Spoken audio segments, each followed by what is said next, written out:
Sir depriving women, वंचित हो रहे देश की नारी, खुले घूम रहे शोषणकारी। You have 240 MPs in parliament. If you had implemented the 1/3 quota as per the women's reservation bill, the BJP would have had 80 women MPs. But how many do they have? They have just 31, which is a mere 13% of their total strength. And compare this to the Trinamool Congress, sir, which boasts not 1%, 5%, 10%, 13%, 15%, 20%, 25%. Sir, it has 38% women MPs in Lok Sabha. Last year, a special session was convened to pass the women's reservation bill. Yet the BJP failed to implement it in spirit. In West Bengal, we demonstrated that where there's a will, there is a way. We achieved substantial female representation without grandstanding in the media. That's the difference. Sir, this government is depriving the students. तीसरी बार मोदी सरकार खो गया है शिक्षा का अधिकार. Sir, the inability to conduct NEET is one of the biggest failures of this government. Shame. Jeopardizing the future of almost 33 lakh bright students.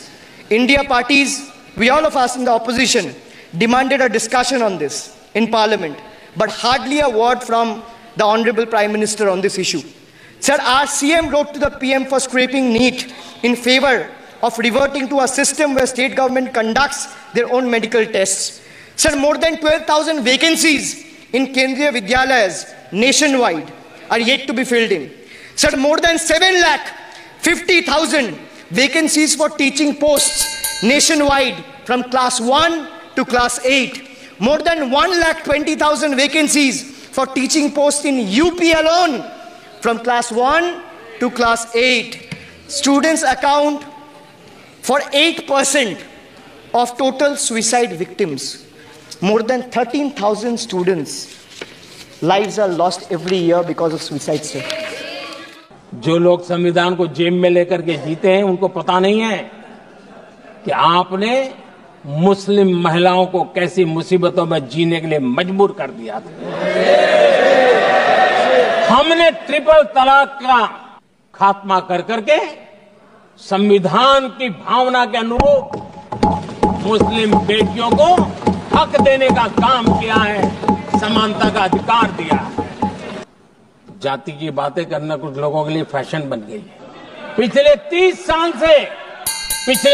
साल से सदन में आने वाले ओबीसी समाज के सांसद दलों के भेदभाव से ऊपर उठ करके एक होकर के 30-35 साल से मांग कर रहे थे कि ओबीसी कमीशन को संवैधानिक दर्जा दिया जाए।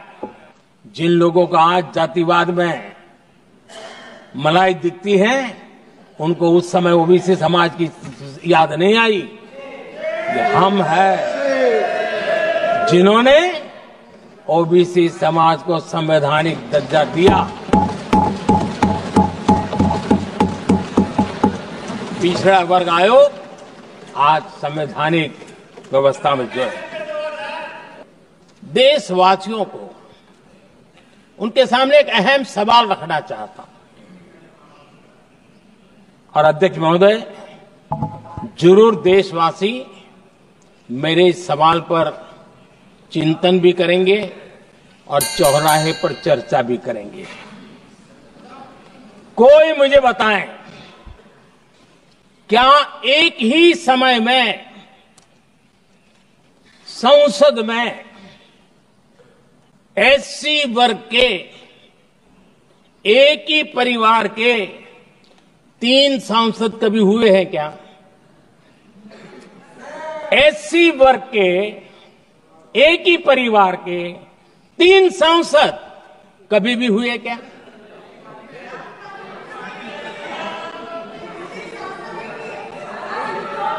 मैं दूसरा सवाल पूछता हूं, कोई मुझे बताए कि एक ही कालखंड में, एक ही समय में संसद में एसटी वर्ग के एक ही परिवार के 3 एमपी हुए हैं क्या?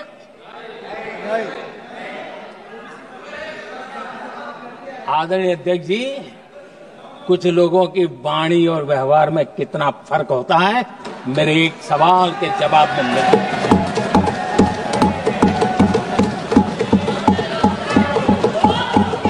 जमीन आसमान का अंतर होता है, रात दिन का अंतर होता है। और कुछ लोगों को लगता है जब तक फॉरेन पॉलिसी नहीं बोलते तब तक वो मैच्योर नहीं लगते, इसलिए उनको लगता है फॉरेन पॉलिसी तो बोलना चाहिए फिर भले ही देश का नुकसान हो जाए। मैं ऐसे लोगों को जरा कहना चाहता हूं, अगर उन्हें सच में फॉरेन पॉलिसी सब्जेक्ट में रुचि है और फॉरेन पॉलिसी को समझना है और आगे जाकर के कुछ करना भी है, ये मैं शशि जी के लिए नहीं कह रहा हूं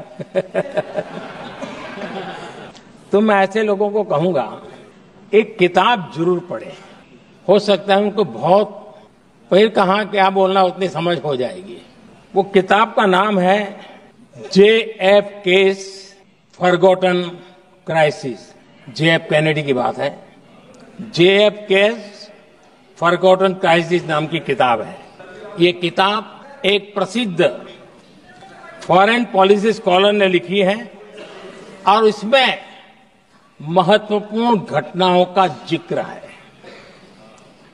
इस किताब में भारत के पहले प्रधानमंत्री और वो विदेश नीति को भी नेतृत्व करते थे। इस किताब में पंडित नेहरू और अमेरिका के तब के राष्ट्रपति जॉन एफ कैनेडी के बीच हुई चर्चाओं और निर्णयों का भी विस्तार से वर्णन है।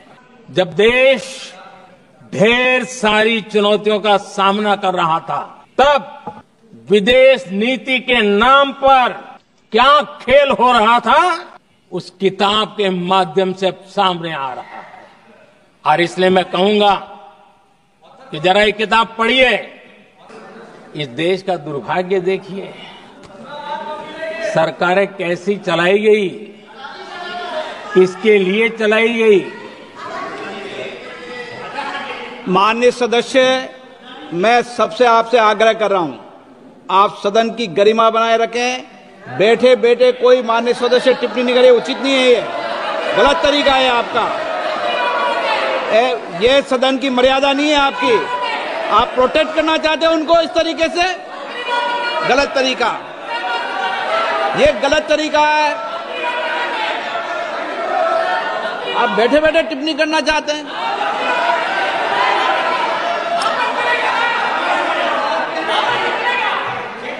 आदरणीय सभापति जी,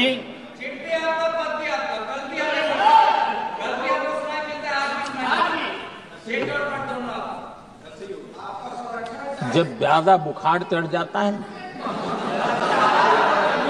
तब लोग कुछ भी बोलते हैं, लेकिन इसके साथ साथ ज्यादा हताशा निराशा फैल जाती है तब भी बहुत कुछ बोलते हैं।